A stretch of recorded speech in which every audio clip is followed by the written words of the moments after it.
Oklahoma where the winds come, sweeping down the plain, twisters blow away your kingdom. Noise from the Sooner State, feel it in your eardrum. Way past the beginning and we are nowhere near done. My goodness, I'm nice with it. You can snap back, hold your hat, this how I'm fitted. Getting fueled up off your hate as if I need it. Why it takes on eating lighter, people say I did it. You didn't know? When I hit the road, dog cities hear me spitting flows. Meanwhile, on tracks, I'm really not your typical spiritual, lyrical miracle, you imbecile. Going harder than a tombstone. Here lies in a method that never saw its doom, though. Joints instrumentally fired by IQ, yo. Rocking like a Lucifer track, well, what do you know? Forward and I can't go back. Welcome all. This is the Outsiders Green Country Soccer Podcast. I'm Mario. I got my good co-host David. As you know, this is a podcast for supporters by supporters, covering 918 Tulsa and surrounding areas. David, how you doing today? Pretty good. You doing all right, buddy? I'm doing pretty good, man. Adventurous weekend, but we'll talk about that later. But today we actually have a special guest with us. We have Sonny Dalesandro from the Tulsa Athletic. He's on with us tonight. I really appreciate it. How you doing, Sonny? Boys, I'm good. Thanks for having me on. I'm looking forward to this. I know it's been a coming, and I really appreciate it. I know a lot of people, and some people don't know this, but mostly because of me. We didn't see eye to eye there, but we got to bury the hatchet, and I think this is the best time to do it. No. And listen, I think really, it obviously takes two people taking ownership of something so that you can move forward. But I think it's kind of a cool place to jump in. So the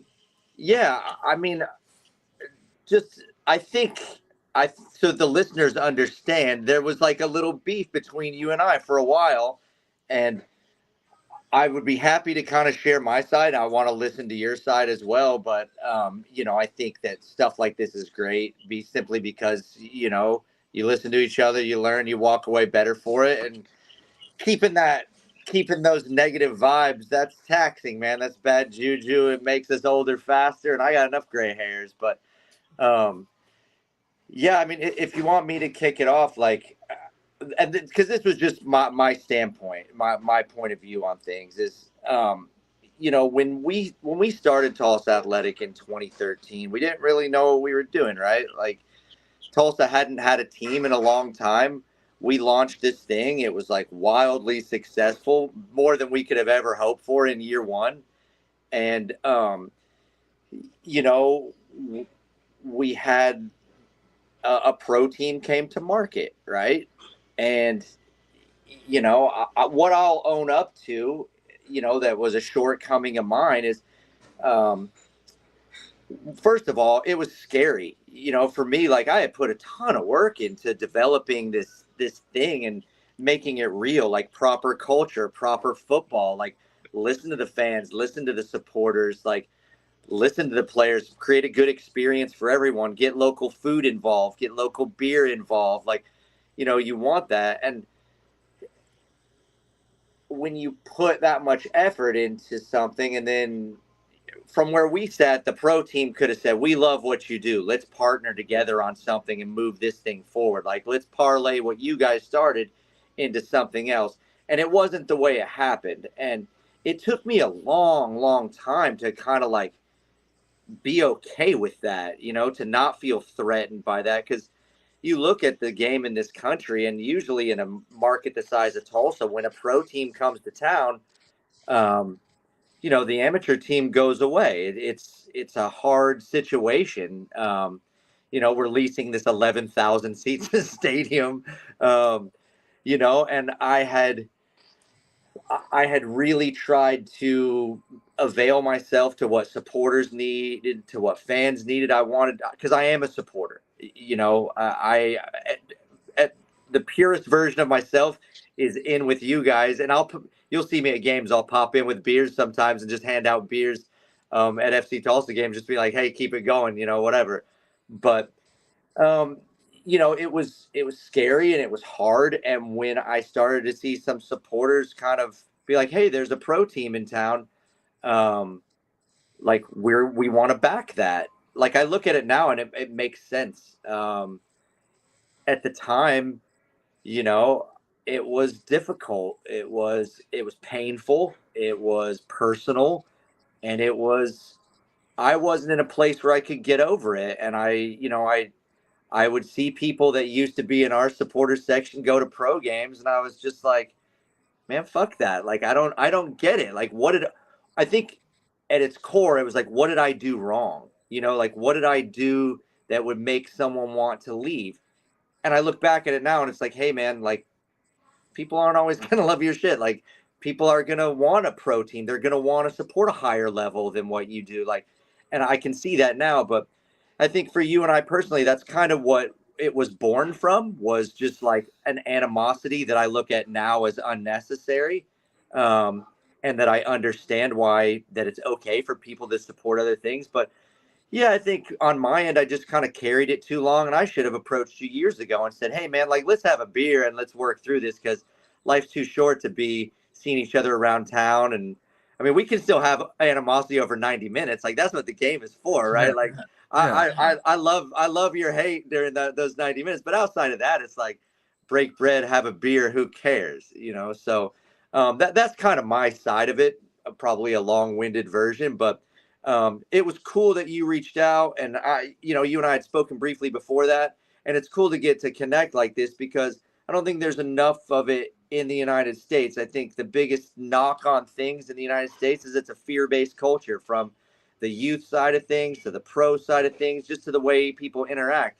They want to keep their little thing or whatever, but at the end of the day, like, we live this life once, as far as I know, and it's too short to be keeping that pent up stuff. So, like, jump on a podcast with the homie, like, make your peace and be good moving forward. So yeah, thanks for having me on. Thanks for letting me talk about that a little bit. And yeah, I'll hand it over to you. So No, sorry, no, no. I'm long winded. I go on tangents. You're I'm good. terrible You're about it. good. You're good.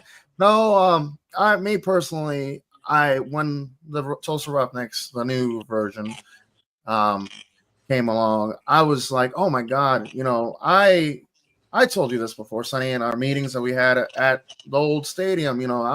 I'm new to Oklahoma.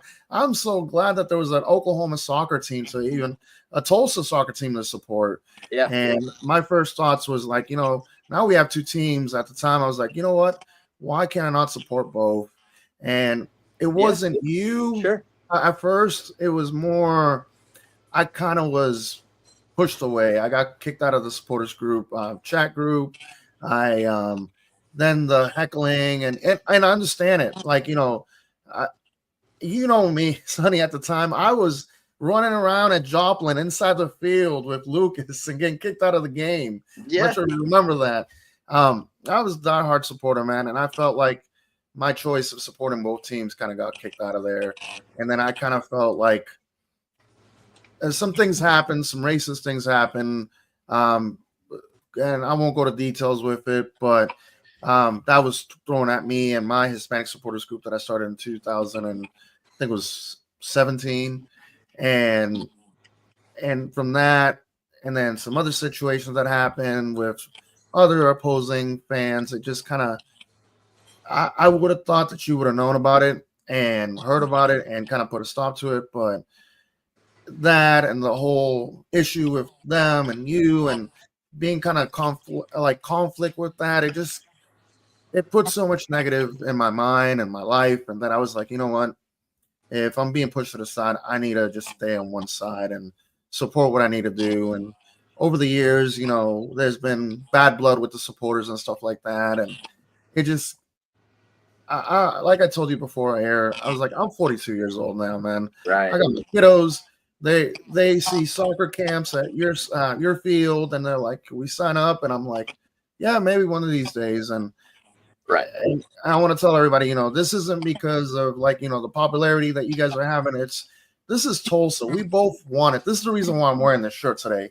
We both want this. We want Tulsa till we die.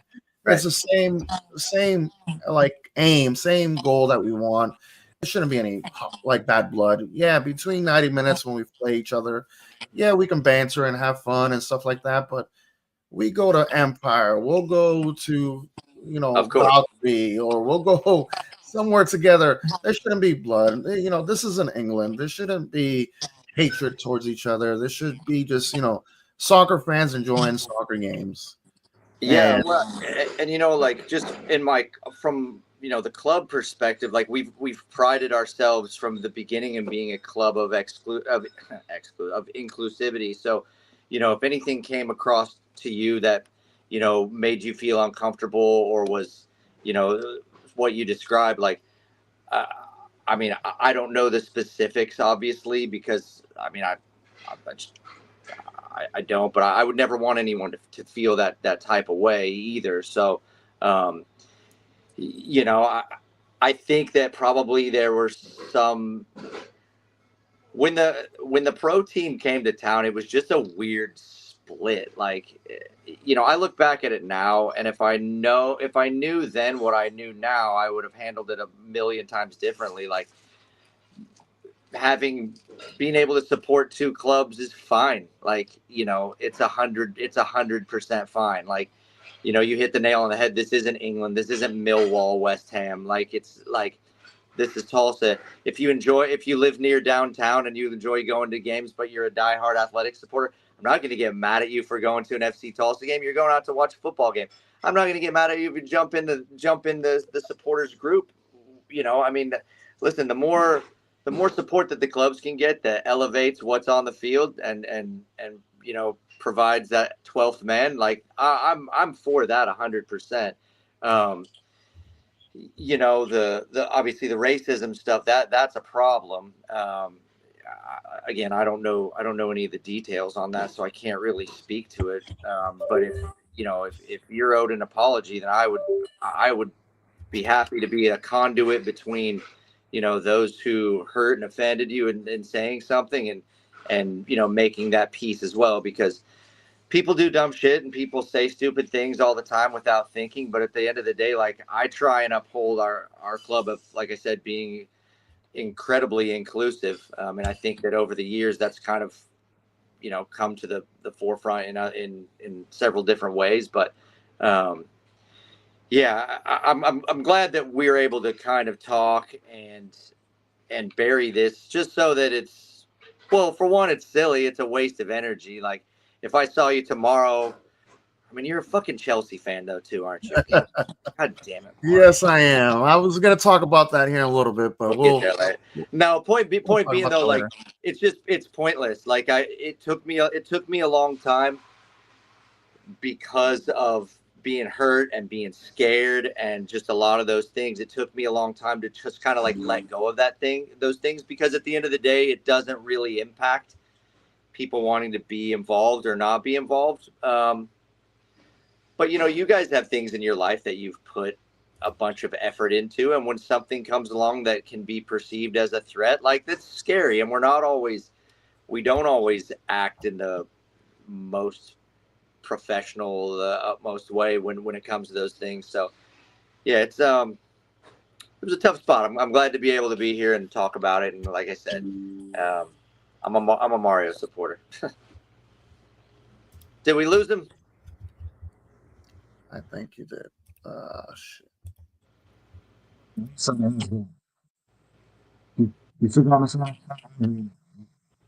Do we just pivot immediately to disc golf here until he gets back? Like Dad's away, so now we just get to talk about disc golf for 30 minutes? Yes, finally disc golf. So No. He immediately pops back up. No. He knew the disc golf talk was coming. So It was getting too emotional for me, so the computer froze. So, and yes. No, real quick on what you were saying, Sonny. Yes, I am a Chelsea supporter. You know that, and I really appreciate everything you said, man. And I hope from here on that we can be good, and I will be coming to some games, and we'll bullshit and BS talk anytime you want, man. Oh, straight up, man. Like I said, I things like this are cool because I look forward to the next time I see you, right? Like, this is awesome being on a podcast. But like, next time I see you, I'll be like, yo, let's get a beer. Like, tell me about the left back that you guys just brought in or whatever. Like, I'm always a student of the game, and I like learning. I think the best way to learn is through the eyes of a supporter. So I look forward to the next time we're hanging out and we kick it and stuff like that. So this has been really cool in kind of addressing that. So Awesome. Well, great. Well, David, I'll let you go ahead. I know we've been talking for probably a good 15 minutes. Go ahead. Oh, you guys are perfect. It's good to hash out stuff like this.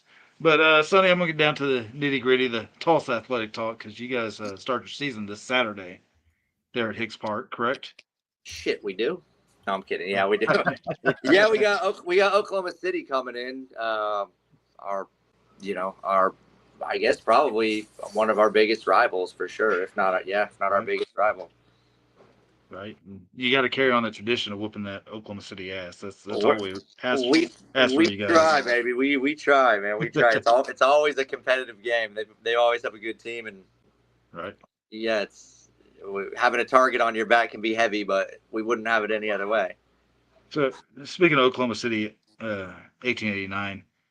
What's a more important rivalry to you guys, the War for I-44 or the Tulsa Derby that you Oh, guys share? Tulsa Derby. It's not close. Like, and I understand that you guys probably have bigger rivals than us. Like, I get that because Actually, we we're don't like, right now. well, we're little brother, but we're also older brother at the same time. So Right. it's like that game for me is it's just magic. I actually had a conversation the other day with Carrie Schubert, who owns Soccer City, and I think it was like soccer prom when we played the last one. Like all the clubs, the heads of clubs were there. Like, the universities were there. All the fans were there. It was just like this, regardless of the game itself and the state of the field, which is looking very nice, by the way. But like aside from all that, it was just like this evening of unification of all of the important and soccer loving people in Tulsa were out there. Like, I think half the people there didn't even care who won. They were just like, this is a cool game. Like, this should happen a lot. Obviously, you guys and I have dogs in the fight, so we wanted it to go a direction. But when I stepped away and looked at it, it was Brian McCurdy, who's the assistant coach at the University of Tulsa. He was like, it was like soccer prom there. He was like, literally everyone was there talking. All of the political shit had died down a little bit, and just like people just there hanging out and were around the game. And it's sad that that's so rare these days, but it was really cool to have an event where just like kind of all the people that really care and love soccer in the community were out there. And yeah, it was awesome. Obviously, the results sucked for me, but it is what it is. We know what that game is. Like, for us to get a win, there have to be a special set of circumstances because there's paid pros versus guys that probably had a sack lunch on a ladder somewhere. And even though we got some good sack lunch ladder workers, it's always going to be a difficult game. So I was proud to have stuck around the game and to made it difficult and had it be a competitive match, which there's no argument there. But Right. Yeah, it's a cool game. Yeah. So yeah, you guys are our biggest rival, even though we'll probably never be in the same league. So you guys are our biggest rival. So I will say this: I will give Tulsa Athletic 100% credit. You guys always have great goalies, from Bryson Reed to the kid from ORU you guys had this year. They always play lights out. So always good goalkeepers for the Tulsa Athletic. Yeah. I mean, I'm a former professional goalkeeper, so it's kind of like, hey, listen, let's start here to make sure that if I see us get scored on, I want it to at least be a great goal, right? So, what the best way of doing that is getting someone good in between the sticks. So I think for me, my first athletic game I went to was back when you guys played in old Tulsa Driller Stadium there. Love it. That by the racetrack, and I think you guys are playing the Liverpool Warriors. I can't remember what year it was, but there must have been like three or four fights in that game, and that was the first professional soccer, or not professional, but soccer game I ever went to in my life. Yeah, I was like, that was awesome. So, I mean, I think you guys destroyed them like 3-0 or something like that. But there was like 2 or 3 fights. You guys had some defender, I forgot what he was, but he was built like a tank and just ran through everybody. Wayne Farmer. No, it wasn't Wayne. It wasn't Wayne. Probably Blaine Gonzalez, the flying Hawaiian, probably. I mean, there's like at this level, like there's this beautiful amount of chaos. Like everything is very well structured and very professional at the USL Championship level, and that's great, and it's also how it should be. But as someone who kind of like lives in this anarchy, chaotic sort of way, you know, owning a restaurant and an amateur soccer team, like there's something really fun and wild, and you know, you feel like almost anything can happen when you come to games at this level, and when you embrace that, I think it can be a lot of fun. Well, you say you run a chaotic, but you guys have been probably the most successful semi-professional amateur squad in America in the last 13 years. You guys have produced 7 NPSL conference championships. You've been runners-up in the NPSL. You've been champions in the NPSL. Yeah. Yeah. I Tell me mean, how. go ahead. Tell me how bitter that divorce was with the NPSL with all that success that you guys had there at the NPSL. Well, you know, I mean, there was a shirt that went around a long time ago, probably 10 years ago, that people were wearing that just said club. It was just like club greater than league, like club over league, right? So I sat on that board, Mhm.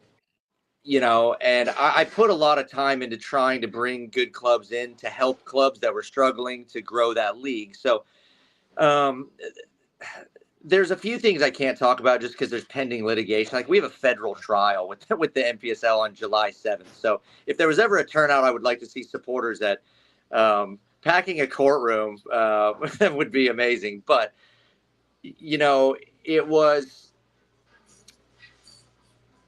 sometimes there are hills to die on and hills not to die on, or you got to put your flag in the ground at some point, right? So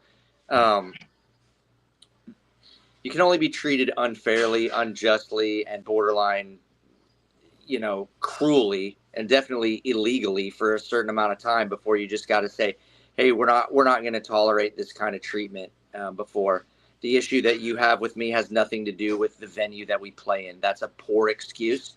You know, for what we are, a little club, we've done a lot of great things. Like there aren't a lot of amateur clubs who have torn down 9 sections of an 11,000 seat stadium to add 7 yards to it, right? So, you know, if you're like, hey, we want concrete somewhere, or we want, you know, the flagpole on a different end of the field, like tell us what you need and we'll do it. Like we've got a great track record of that. So, you know, the fact that they weren't willing to, you know, to say that our venue was deficient, but then at the same time say, hey, we're not going to tell you where, why, or how you can make it better or fix it, is just, I mean, that's ridiculous. And again, between you guys and, well, everyone else listening, it doesn't have anything to do with the venue. It's a personal issue. So that's them attacking me and us through that venue. So it's really, really unfortunate. You know, this game, it's hard enough to survive in this game, especially at our level, and you guys' level as well. I mean, you see teams come and go all the time. It's difficult. But when the platform to which you exist within is also creating, you know, problems for you, then it makes it near impossible. So the divorce sucked in the sense that I had put a lot of personal time into trying to grow that league and had done a good job, you know, adding some really good teams and good clubs and helping clubs over the years. But, you know, sometimes the switch from people trying to tear you down to working with people to build something new is a much healthier headspace. And I was really excited to be able to, you know, create and be given that opportunity to build something new. So Saturday will be special for that reason too. So tell me a little bit about. I remember that you guys got in some litigation with the Major League Baseball team about Oh yeah. about the athletic name. Yeah. The athletics name. You had to drop the S from the athletics to athletic. That was my How mess up. shocked? I'll do that. How shocked were you that a Major League Baseball team would be that petty that they could share the name? I mean, listen, sports teams at that level pay people that are like glorified ambulance chasers, right? Like they just troll the internet all day long, and they just find any company that has a resemblance to theirs, and then they like issue, like it's what they get. That's what they're overly paid to do. So like, I understand it on that level. Was it petty? Yeah. I mean, it was really petty. Was it hilarious to beat them? Obviously, yes. You know, we did drop the S because whatever. I think my favorite part about that is when we played Sporting their main issue was that we were creating confusion in the marketplace, which is fucking hilarious, right? Like, no one showing up to the old Driller Stadium being like, oh, you guys aren't playing the fucking Blue Jays tonight? Like, everyone knows that. Like, it's ridiculous.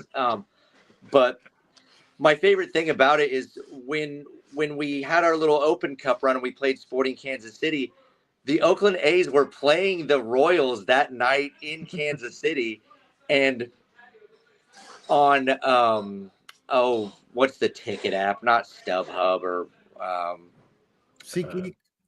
yes, on SeatGeek. So on SeatGeek, Us versus Sporting, and it's probably just my algorithm, but Us versus Sporting was the number one thing. The Taylor Swift concert was number 2, and then third was the Oakland Athletics and the Kansas City Royals. And I was like, oh man, I'm confused, and I'm probably not going to know which stadium to show up to tonight, you fuckers. But it was kind of like a funny side story. Yeah, it was just annoying and stupid, and overpaid ambulance chasing lawyers just making life unnecessarily complicated for someone trying to do a little bit of good in their community.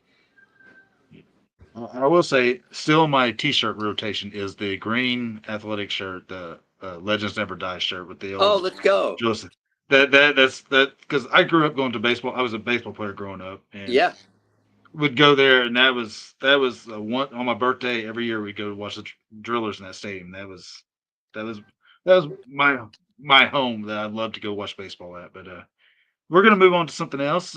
Something starts this Saturday for you guys in the Western Conference has already been playing, but you guys had this little messy divorce with the NPSL. So you and a bunch of quality teams, because the Atlantic City FC, Napa Valley 1839, FC Davis, and was it Kingston Stockade? Kingston Stockade, Dennis Crowley, along with the Tulsa Athletic, have formed the League for Clubs. And for what I've read, your guys' mission statement and everything is all inclusive to build lower level amateur semi-professional soccer in the United States, to be a revenue sharing platform to ensure that clubs don't die. Can you talk us about the little process, about the talks you have with those other clubs and the forming of the League for Clubs? Yeah, I mean, I think that the writing had been on the wall. Like what the MPSL was in 2019, before the current leadership, was like, it was exciting, right? Like the MPSL was doing MPSL Pro and the Members Cup or the Founders Cup, where like these, like, we were exciting. We were doing things like the sky was the limit. And under the new leadership, we watched that change, and we watched transparency go away, and we watched bullying, and we watched attrition of great clubs to USL2. And and when you raised your hand and had a problem with things, rather than it being addressed as, hey, how do we fix this, it was met with as a challenge, and that you needed to be removed. So when they kicked us out of the league, it was kind of like there was some like-minded clubs that just were like, that's thoroughly unacceptable to kick a national champion out of the league, for starters. Right. But for two, we had, whether we had won one game ever or not, we had been a good club. Like, we had represented the league well. We had had impact in our community. Fans come, we represent the game well. So, there were 5 like-minded clubs that were like, let's try and get back to what 2018, 2019 MPSL was, right? And the beginning of that is, let's be builders. It's hard at this level. And, if you're struggling in an area, why not be able to go to someone at the league and say, hey, I'm struggling with sponsorship. Like, who can help me? And for the league to be like, hey, we have a once a month call where you can jump on and they can show you how to go into your market and raise some money for your club. Like, people don't do that. And it sounds really simple to say here, but like, there's not enough of that. If you struggle competitively, jump on the phone with a couple of clubs who have had some success and played in some Open Cups and made the playoffs or whatever. Look what they do and see if you can replicate that in your market and form some relationships. And so, the idea was basically where the MPSL really struggles is it's like they almost hide the owners from each other. If I wanted to get a hold of somebody on the East Coast, I'd have to call a guy, who'd have to call a guy, who'd have to call a guy. Whereas, why would we do that? Like, why not have a system wherein best shared practices is, one of the main pillars to keeping all of the clubs sustainable. If I see what Mario's doing in Boston and I'm like, hey, how are you doing what you're doing? It should be easy for me to get a hold of him. We are two operators in the same league, in the same platform. So, that was, I think, sort of the genesis of the idea is like, let's streamline communication. Let's make it so that we can share best practices. And if you're struggling, that you have access to people who can help you in the areas where you're struggling. So, that was kind of the simple version of what we were trying to create. Right. I know me and Mariano's had this conversation that if the NPSL doesn't get their act together between the League for Clubs, UPSL, and USL League 2, they might not exist in the next few years. Yeah. Go ahead. No, I was going to say, do you feel that same feeling that if they don't get their act together? I think that they need a leadership change for sure. Some vision, some hard work. Yeah. I mean, I could see a scenario where those clubs are tired of that platform.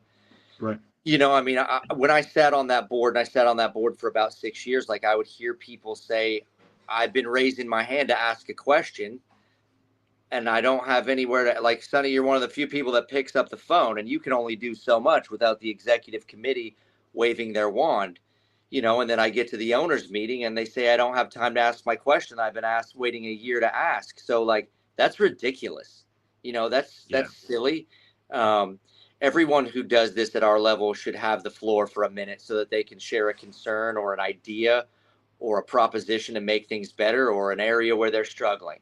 Like, that's owed to them, Right. So yeah, if they don't change the way they do and they just keep flying this stupid word USASA tier 1 or whatever that is, that doesn't mean anything. Like, that doesn't mean anything. That's not a thing. Yeah. And they don't make actual changes, then yeah, they're going to see certainly more attrition. I mean, USL 2 just goes in and they just say, hey, we'd like teams X, Y, and Z. And those teams go, hey, thanks for selecting us. We'll gladly leave now. Like, there was a time when people were genuinely proud to be in the NPSL. And I think that time has passed. Right. If you don't mind me asking, do you happen to know about how many applicants have you guys had, just a roundabout number, to the League for Clubs?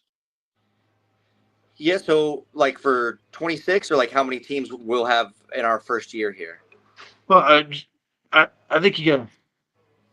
How many teams have put out a feeler about the process to join the League for Oh Clubs? yeah, no, sure, that's a good question. I mean, I don't want to sound like an asshole, but hundreds. We've had hundreds of teams. Yeah, it's great, and and some it's as easy as saying, hey, send us a budget, and they're not able to put a budget together, and we're like, you probably need to like maybe do a year in the UPSL or a regional league or something like that, and like, hey, keep my number. If you need anything, I've always.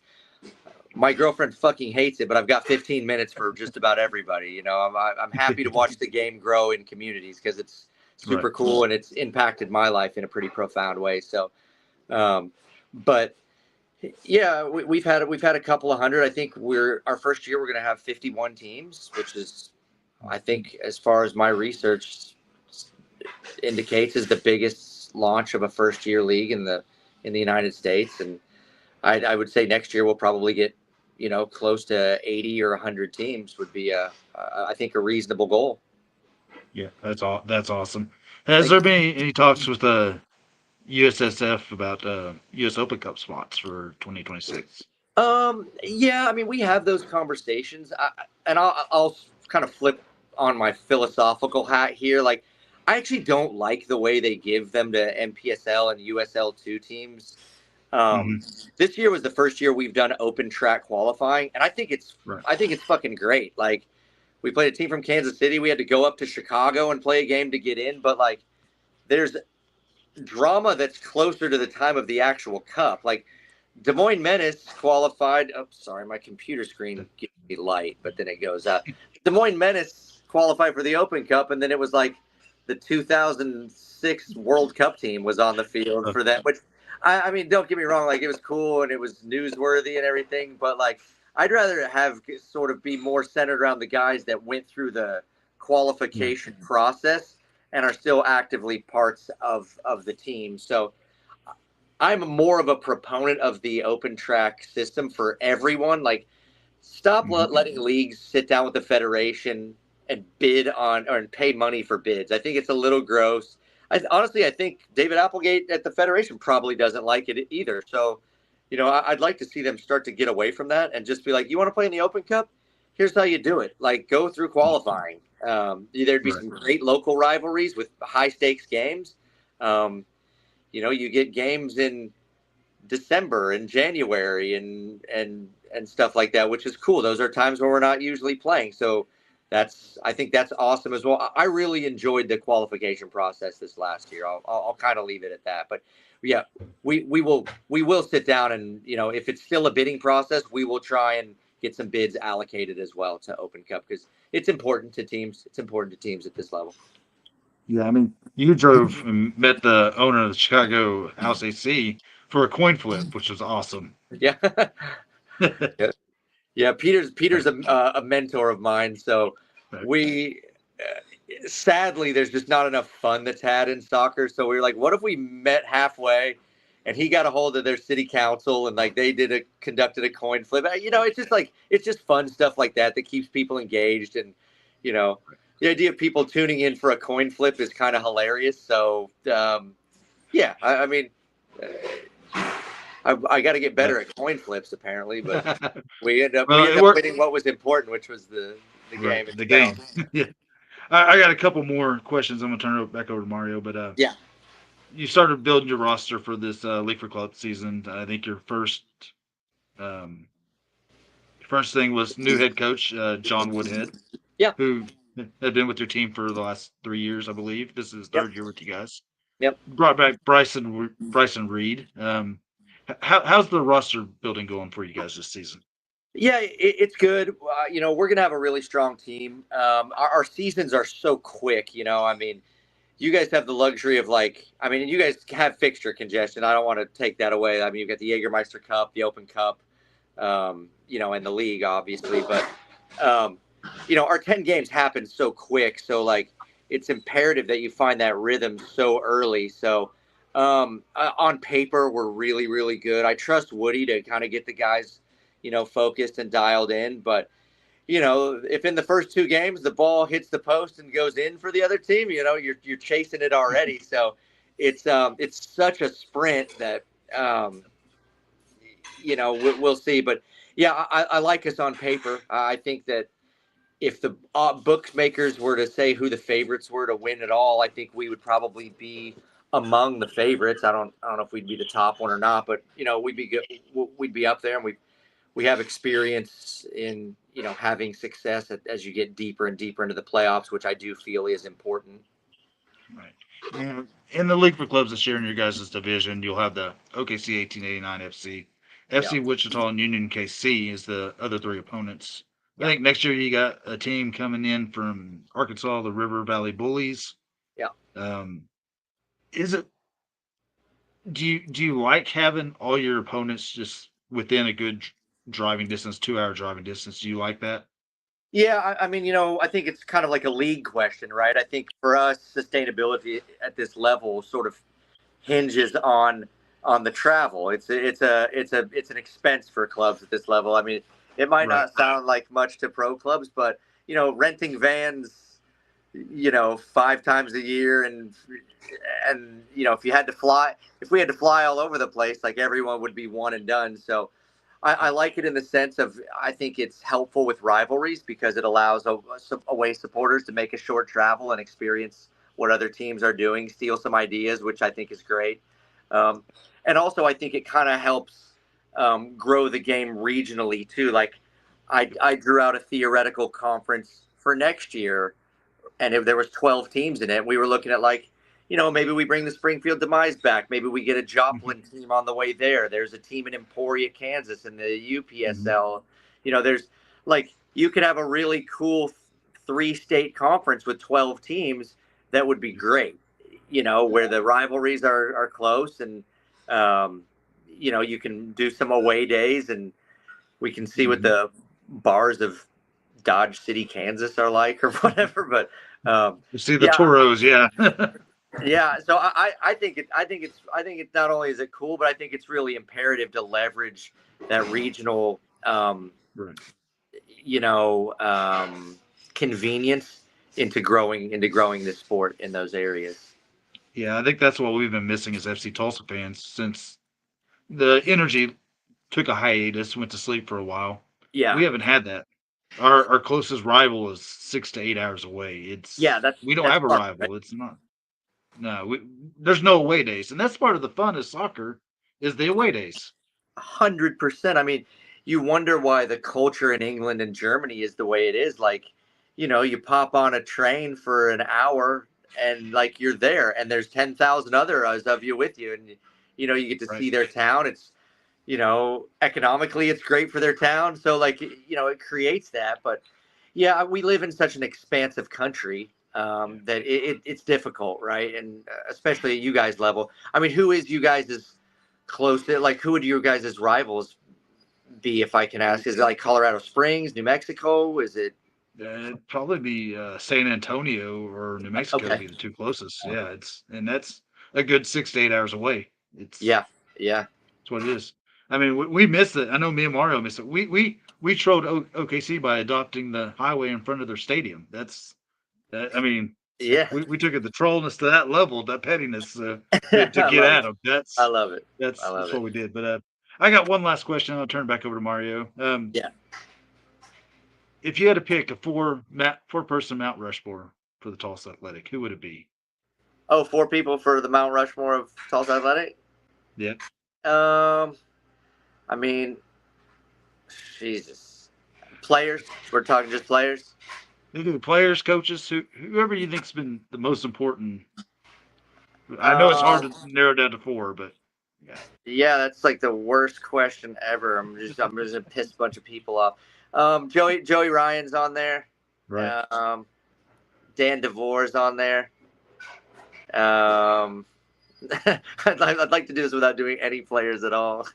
I probably Bryson Reed's probably on there, and then probably maybe Levi Coleman. He had such great success as a player for us, and then he led us to our first national championship game and our first 2 regional championships. So, Bryson Reed, Levi, Joey Ryan, and Dan DeVore. I mean, I could do a lot of shit with those 4. There you go. All right, Mario, turn it back over to you, buddy. It's okay. You answered a lot. You asked a lot of my questions that I had for him. So yeah, I got pretty easy ones. But Sonny, I had to ask you a question. But going back onto the league of clubs, what's next? And what I mean by what's next, I got a couple options that I really would love for you to answer some of these. So right now, currently, you have your structure of you having your 5 and your kind of grouping. Yeah. What is going to be next? What I mean by is, are there going to be talks about making it bigger on your region? Is there talks about having a lower division, like let's say League for Clubs 1, Premier, League for Club, Championship? I'm just giving an example. And then also, have you guys ever thought about having actual state competitions? How there's been talks about having regionalized, and I know there's a bunch of amateur adult teams here in Tulsa, Oklahoma. Would there be any kind of talks to have that more regional wise, having I'm just gonna say Dos Amigos Soccer Club that plays in Garnett or something like that, or But so those are 2 really good questions, and I think they're really important questions too. I'll speak to the first one first, and this may not be directly answering it, but give me some time, because I think it kind of does as well. I think the most compelling story that can be told in the United States of America right now with soccer is a men's league team that had success at a men's league level, went on to play at a state league level, had some success there, had a pathway to a regional league, had success there, and then on to a national league, right? Like, I think if you have a team that can do that, that story that's a powerful story that compels anyone who can organize some guys to want to try and do the same thing. Like, that raises the tide. And the thing is if you raise the tide at our level, it pushes all the levels up as well, right? Yep. So that's why this is so important, because a lot of people look at it and they just like, oh, it's just a bunch of amateurs playing. It's like, well, yes, but we also have players that go on to do better things that push the players at the next level. So, like, you have to have that systemic push, right? So, I mean, part of what we do is, like, we have a relationship with the Gulf Coast Premier League, the Mountain Premier League, and from there, like, we want to have relationships with the state leagues from there, and then with the men's leagues, right? So that we can create a path where sustainability is what's important first. Like, you can't just implement a promotion relegation system when teams go out of business every 2 years. Like, you'll pull your hair out. Everyone will say that's a really cool system, but it doesn't work if the fifth place team of 7 teams wins promotion because the other 4 went out of business, right? So, like, there needs to be an emphasis and a focus on how do we keep teams around, right? And, like, addressing regional travel, addressing some revenue sharing, addressing several of those things, the communication, helping teams that are struggling. So addressing that is paramount. That's sort of first and foremost. But a close second to that is forming relationships and partnerships with people who see things philosophically the same way, but incubate teams that graduate out of those systems, right? I mean, you look at, like, a Detroit City Football Club. Like, the NPSL was great for Detroit City because it allowed them to incubate and become what they became. They outgrew it, though. And, they kind of had a place to go with NISA, but then when they found the USL Championship, like, they're in a good place now.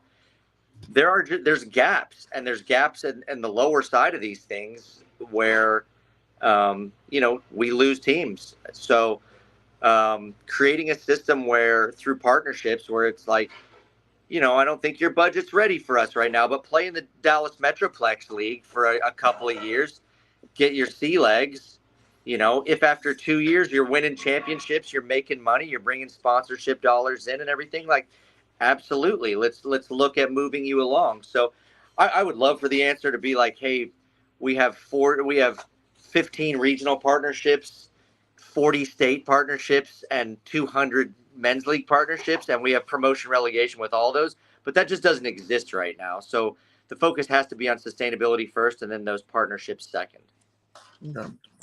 Oh, thank you for answering that. Another question that I had, and you kind of were talking about it. What's your thoughts on ProRel? Thoughts about the USL trying to implement it, and then also, I know there was talks about you guys doing that. I know North Cal, they got a bunch of teams, and they're ready to have a first and second kind of division. But what's your thoughts on that? Yeah, I mean, I would say that at heart, it's funny because people in the United States who are for promotion relegation are seen as radicals, and I see us more as purists, right? Like, we do what the rest of the fucking world does. So, I want success for the USL. I think that fortune favors the bold. So I think, I hope it pans out. Closed system pro-rel is a little bit weird, but I mean, I think that's a product of our federation not taking responsibility, letting people own leagues rather than them operating them. So, just the anarchist in me would love to see the USL championship and the USL start to win the TV ratings war.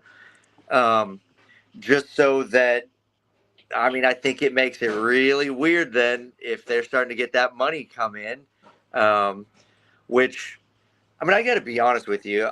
Like, if there's a relegation game in the USL, regardless of the teams, I'm probably watching that shit. I give the example all the time. Like, American sports has a finite amount of storylines, and I think we've just about told them all. We've seen as many championship winning buzzer beaters and last second field goals and bottom of the ninth home runs, as we can see, right? So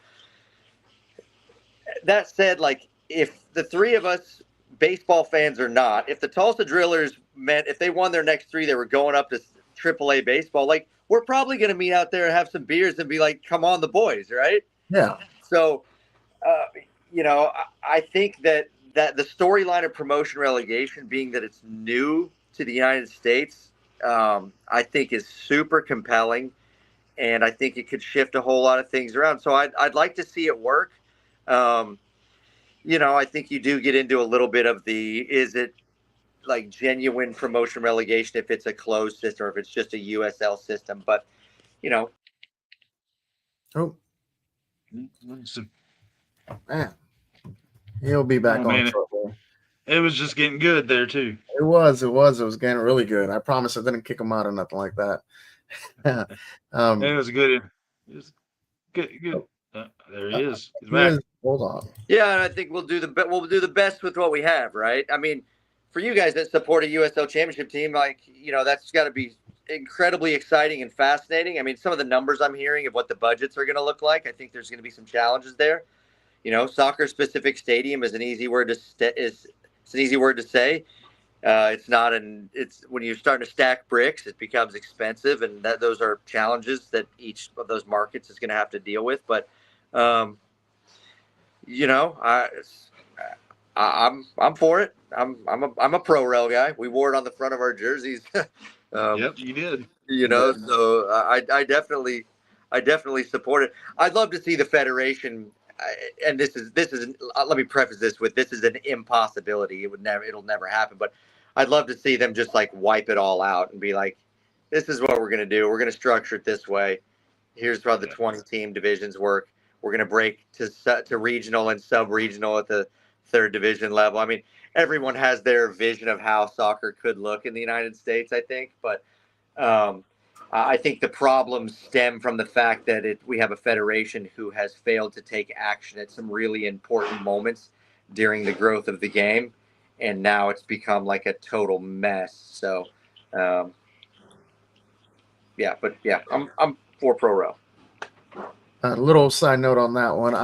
This is why I wish Eric Ronaldo would have won it, because I think this would have been already happening on the works, but that's here and there. But my other question that I have for you, what is going to be next? Oh, is he still there? Yeah, I'm still here. Okay, cool. What's going to be next? Something, I don't want you to kind of blow in any surprises or anything like that, but is there anything on works for like any international play? I know a lot of us, when I was supporting, enjoyed the Club America match and a couple other matches that you guys had. Or is there anything like that going to be happening the next couple of years? Or yeah, you know what? I actually called Club Monterey the other day for I will just say a random club in the league, genuinely not ours, but it was good to talk to those guys because I think they were here 3 times. We're wide open to it. Mario, at this point, it's kind of like I kind of let the community drive what we can reasonably do. So like if the people where we play are like, hey, we'd love to get Monterey back and it made sense, then, if there's an appetite for that, I'm happy to do it. I want to elevate Hicks a little bit more. I think we're pretty close, to getting it to where it's a really cool sort of English 8th division style setup, which would be great. We have some plans for that, but we're open to it. We're not going to have anything this year. But I did talk to Monterey the other day, just kind of trying to get them a game with one of the Texas teams. So I've tried to kind of maintain those relationships a little bit.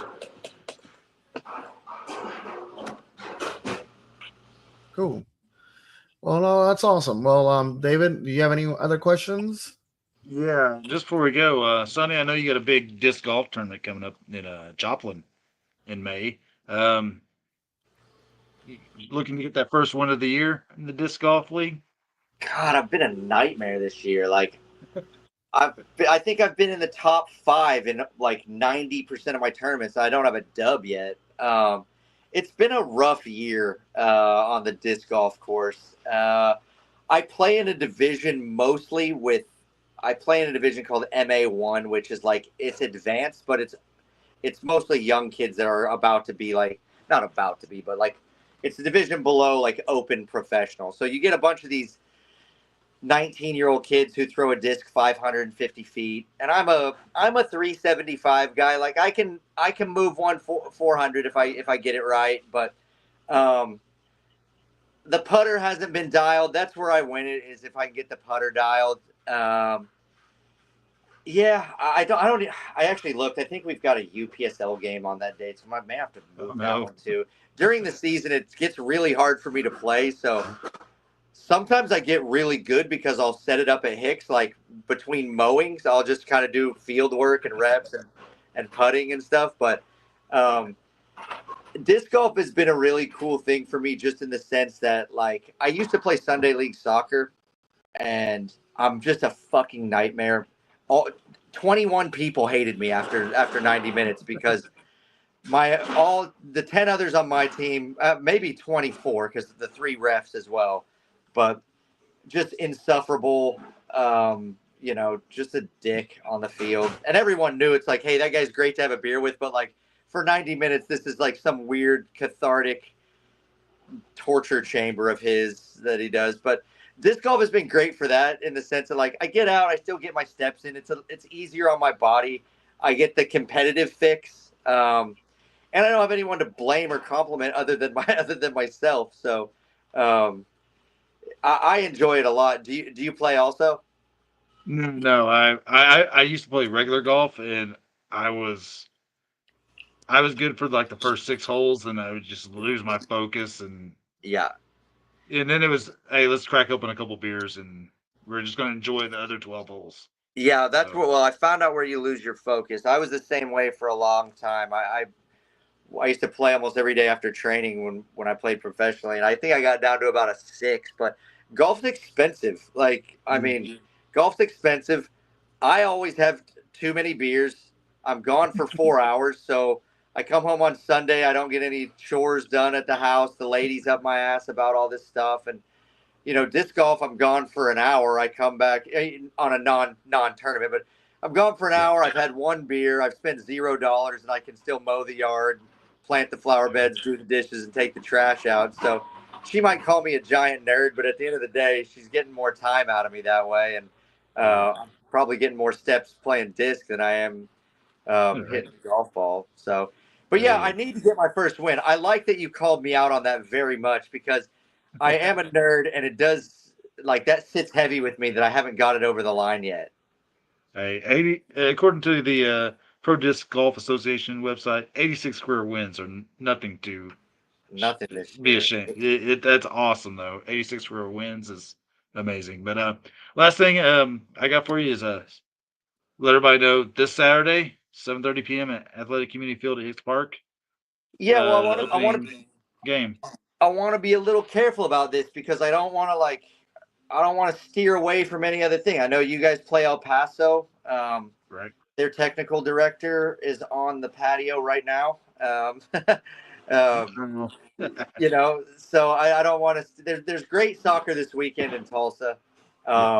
If you want to see FC Tulsa and the Pro Boys do their thing and keep chasing top of the table, go do that.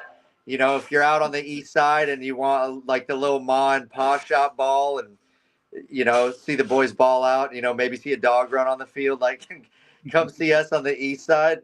7:30 versus Oklahoma City, arch rivals. So yeah, no, this has been a lot of fun, man. I think it was cool. It was cool to bury a hatchet, talk footy, and I can't wait to see you guys in the future. I know that's what the Mariano's talked about, is maybe in the future, maybe next year or whatever, work the schedules together where it's just a soccer Saturday, where maybe the Athletic play at 4:00, we come in at 7:30, just have a soccer Saturday. I know me and Mariano would just love to have something like that. That would be wicked. That would be wicked. I'll have the conversation. That'd be a lot of fun. We're open to it. That would be great. Well, thank you so much, Sonny, for being on. Thanks, David, for asking all my questions for me. That's what I do. Man, good luck on Saturday. Beat Oklahoma City. That's what we love to see. And you have a good night, man. Thank you so much. David, Thanks, Mario, Sonny. see you guys. Take care. Talk soon. All right. We'll see Bye. you. See you, boys. Oh, that was great, man. How did you like that, David? That was awesome. It's me and you. That's something that we had both searched for. Is we like talking soccer. We like to BS. We like to rib and kid and it. Yeah, we talk the majority of our time here on the podcast about FC Tulsa. That's what we live for. But there's other soccer in the area. We wish it would be a little bit more connected. I think there's in the past ownerships burned a lot of those bridges. I know the Crafts, they've been trying to rebuild a lot of the relationships that was burned by Bob Funk and his little group. But yeah, no, we're love it. Talk more about it. But we've been on for an hour. Let's you ready to skip on to the nitty gritty? Yes. All right. Well, it was a disappointing U.S. Open Cup run for the USL Championship. We only had like one player advance or one team advance, the Pittsburgh Riverhounds of all teams. So I know. Rich. It was disappointing to even be happy about that, man, because Mhm. I was watching the Revolution Rhode Island game and I was perplexed. I was like, I don't know who to who to root for. I was wearing my Revolution jacket, but I was like, I don't want them to win, to be honest. I rather see Rhode Island in their first Open Cup match in their new stadium pull out the victory, but Yeah. man, that ball doesn't drop always the same way, man. No, I wish we'd had more representation in the next round of the U.S. Open Cup. But we got the Pittsburgh Riverhounds now, so all you USL lower division fans, let's get behind the Riverhounds for this. All right, so I'm other glad USL. I'm glad the way you rephrased that instead of saying "Let's go Pittsburgh." Todd Right, would love right. that one. Todd would love that, yes. But other news: USL Player of the Month was Darren Smith from Detroit City FC. Let's see. He just had a great goal scoring month. I thought maybe Taylor Calhero might been up for it, but he wasn't. Um, Darren Smith was first place. MD Myers Charleston was second place in the voting. So congratulations, Darren Smith. We have a full slate of USL Championship games on Saturday, but I think what we really want to talk about is that Europa. No, I'm kidding. FC Tulsa. Please, Um, please, please. FC Tulsa this Saturday at 7:30 takes on El Paso Locomotive. It is Mayfest night at One Oak Field. Get there early. I think they got some special. They got a vendor set up at one of the gates that's going to have some print as you buy T-shirts. Got three little cool designs. I like the 988 shirt because I do too. my wife works in the mental health field, and I thought I showed her to last night. I was like, this is pretty cool. She Yeah. liked it. The Scissor Hawk kicking the ball in the net was pretty cool too. But multiple new T-shirts there. But Hey, David. yo, go ahead. Before we talk about the game, prior to the game, 83 United will be having a tailgate. It's going to be a backyard style barbecue. They're going to actually have burgers and hot dogs prior to the game.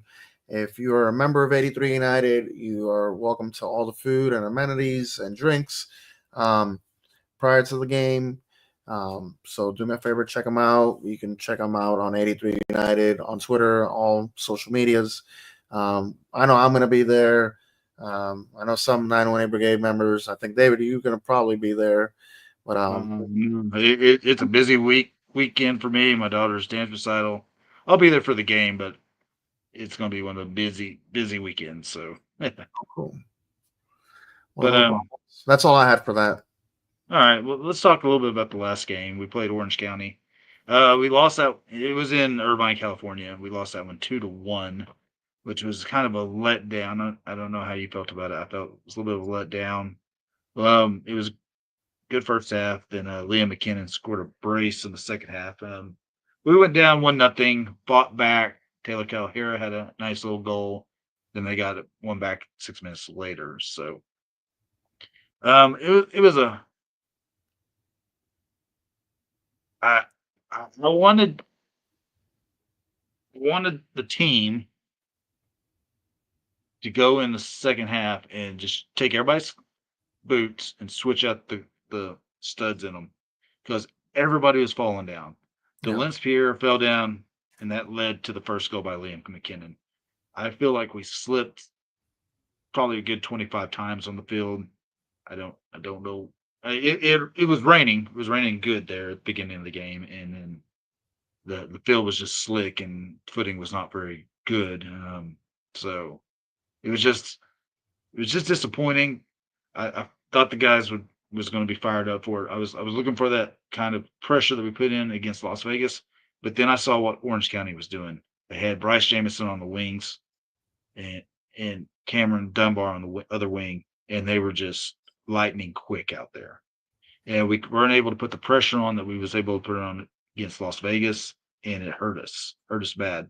I don't know what the deal was with the back line. I know they put out the lineup card, and AB Sissoko was in the back line. Didn't play the game. Wasn't even on the bench for the game. Pierre stepped in. I'm guessing AB had some sort of injury in the warm-ups or something, maybe, which facilitated the need for change in the back line. DeLentz stepped in. I didn't think he played bad, but it is what it is. AB is the captain of the team, and we was expecting that. Once again, Johan Panoranda saved us. He saved a good 3-4 shots. Yeah, we could have lost 4-2. We could have lost 4-2. Or 4-1. Any other goalkeeper. Yeah, any other goalkeeper in the league would probably have let 2 or 3 of those in. So it could have been a lot worse. Do have some bad news from that game. Taylor Calhoun got a yellow card late in that game for a high elbow. The league reviewed it, and they have upgraded it to a red card. So he will not be playing in the El Paso game. Yeah. So we will be without Taylor Calhoun for the El Paso game. So that's a little bit of bad news. But what we do have is El Paso Locomotive coming in. They just got through playing in the U.S. Open Cup, which they lost to Austin FC 3-2 on Wednesday.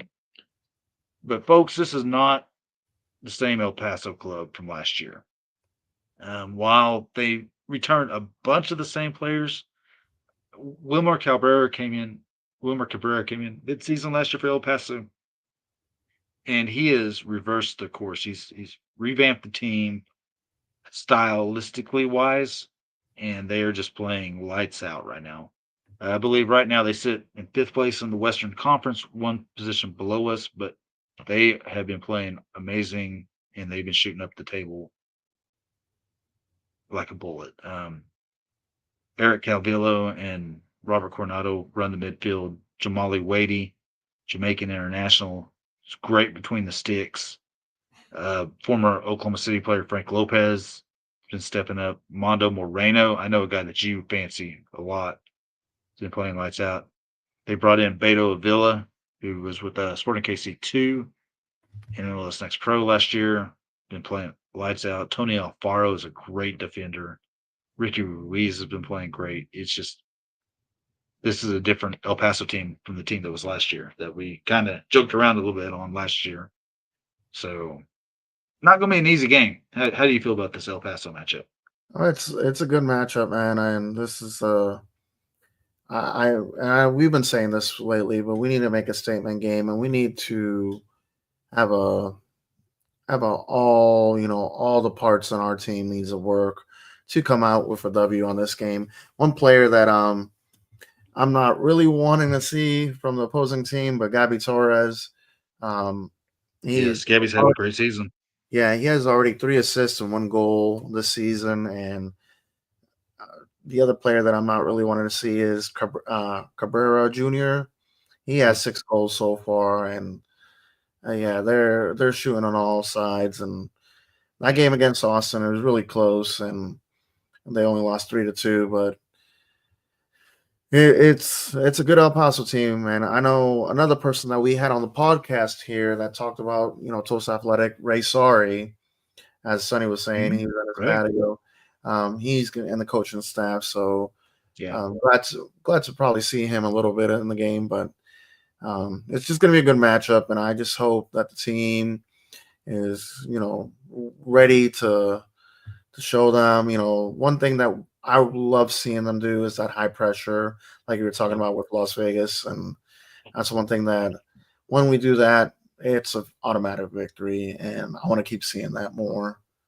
Well, you brought up that name, Ray. Sorry, that was always one of the guys that I wish could have played here for Tulsa. Yeah. Too bad he went and played for that stinky team on the west side of the state. We won't even mention the Lightning or whatever they're going to be called. The Bison. I think it's going to be the Lightning. I'm still think it's Lightning. But you brought up Andy Cabrera, Wilmer Cabrera Jr. He had the last USL Championship game. He had the first hat trick in El Paso Locomotive history, I think. So he's on fire. I wish we would have our top goal scorer in Taylor Calhoun for that game because he's been on fire. But I'm excited to see if who we're going to put up top. It's going to be Stojanovic or maybe Torre, or even Jamie Weber.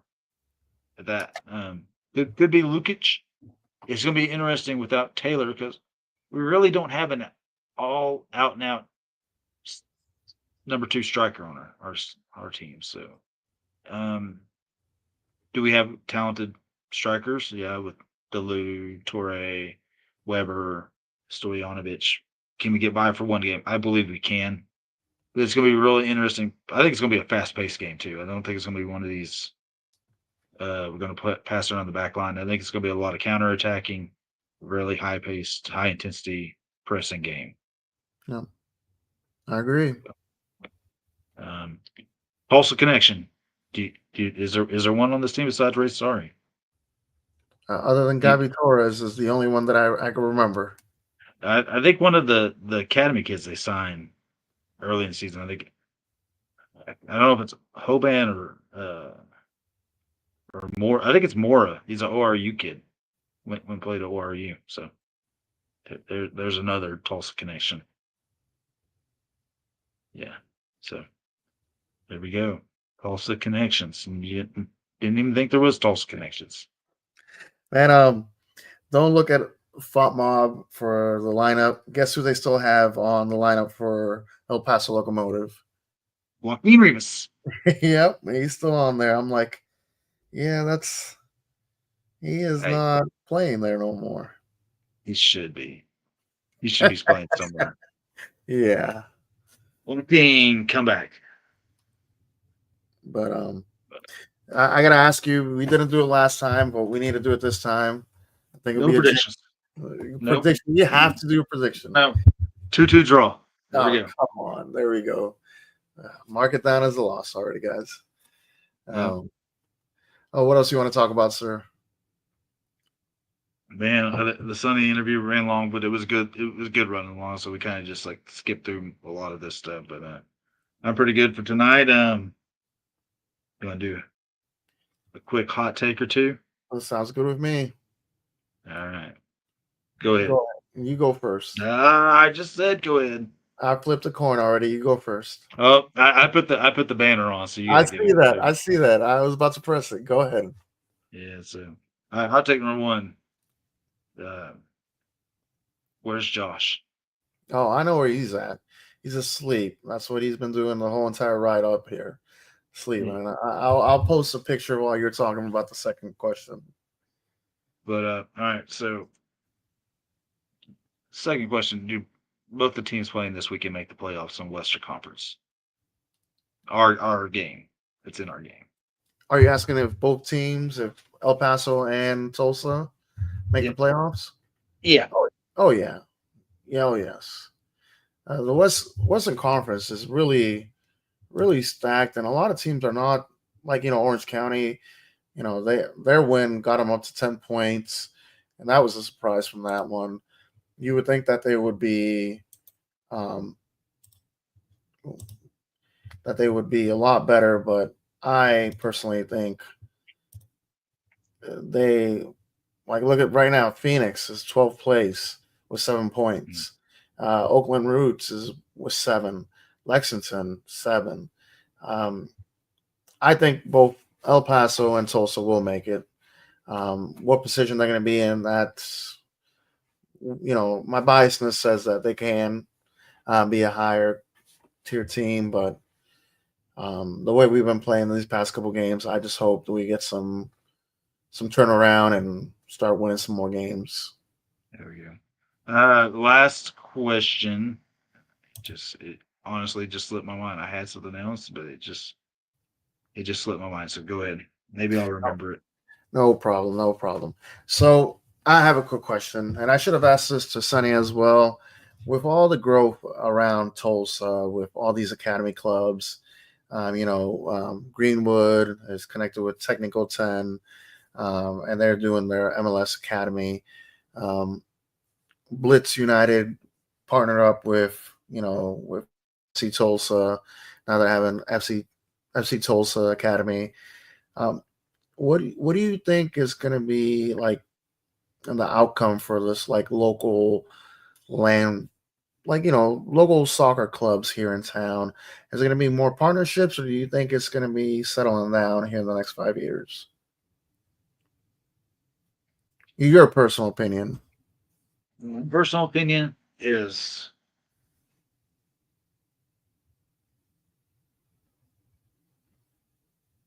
I think for the city of Tulsa, there's probably going to be one big club, amateur youth club.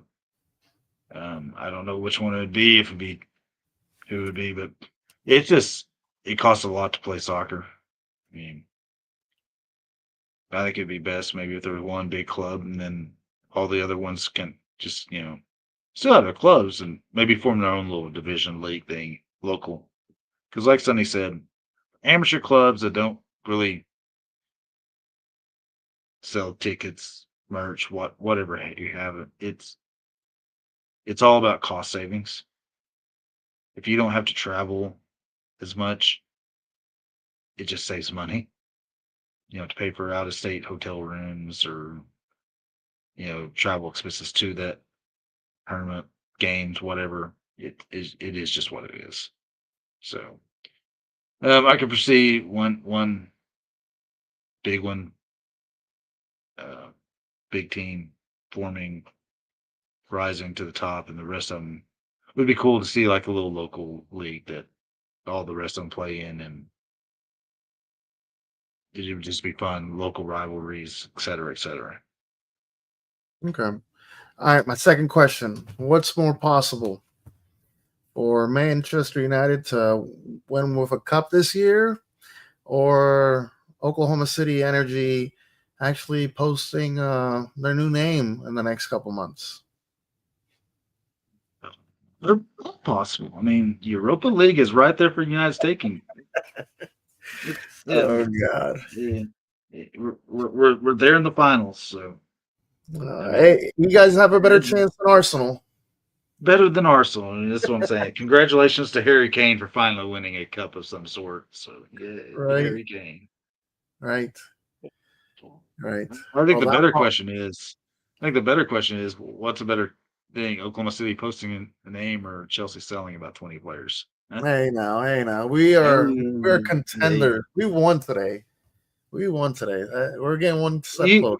You guys played New Mexico United. Come on, you should win. Yeah, we'll take it. And W's a W, right? Right. All right. Well, that's all my hot takes. Do you remember your last hot take? Now let's wrap this baby up. Sounds good, man. I appreciate it. Well, I want to thank everybody that viewed today's episode. Really liked it. If you do like it, do me a favor, share it, like it, subscribe. We're going to try to start talking more about all our local sides, from Tulsa Athletic, any team in Tulsa, West Side. Hopefully next week we're going to have our good friend from Tulsa FC, Channel Cats, on with us. And we're going to try to schedule that, have him on and talk a little bit about soccer. He was actually there for the Las Vegas match. Him and a couple other of his girls from the team that went out there, and they had a match prior to the game, and then they stuck around to watch FC Tulsa play. So we might need to have him come to each and every away match from now on. But do me a favor. We are also on any kind of podcast app. We're on Spotify. We're also on Apple. Just look us up. 918 Brigade. Outsiders Podcast, Green Country Soccer Podcast. If you have any comments, please leave them on. If you have anybody that you want to see on here, players, coaching staff, or anybody like that, please let us know. We're going to try to go to some athletics games, hopefully, for sure next year, but we're going to try to go some this year. But right now, I'm sounding a little hoarse. I'm ready for my old man nap. David, thank you for taking some time to be on tonight. Josh, you're lazy. But other than that, he's tired. He drove all the way from San Antonio to watch some, I don't even know who. Jelly roll. Oh, Jelly Roll, yeah. And Todd had a Jelly Roll donut. That's what he had. I bet he did. And congratulations on his 100th girlfriend. Really appreciate it. Can't wait to see her on Saturday. Well, thank y'all so much. And my favorite, Vamos Tulsa. Vamos Tulsa. I got the Glock, mama oldest acting like he grown. Now peep the logic. I got a heap of problems. A mathematician, you see, I gotta keep it honest. I'm past offensive. From my childhood, I force you to forfeit. Turn snitch across over source work for corporate. The hardship is not marked for fake artists barking. The artsy astrologist, a start to your rocket ship. Soon as I change styles, the moment that y'all pocket it. And prophets' eyes prophesize giant size dollar clips for blessings. There ain't no way contested for as outsiders charging 20 G's a session. Forward and I can't go back. Lessons that I went through, put some questions on my mental. Forward and I can't go back. The stress that I've been through, I left that in the rear view. Forward and I can't go back. Lessons that I went through, put some questions on my mental. Forward and I can't go back. The stress that I've been through, I left that in the rear view. Yeah, outsiders in the casa.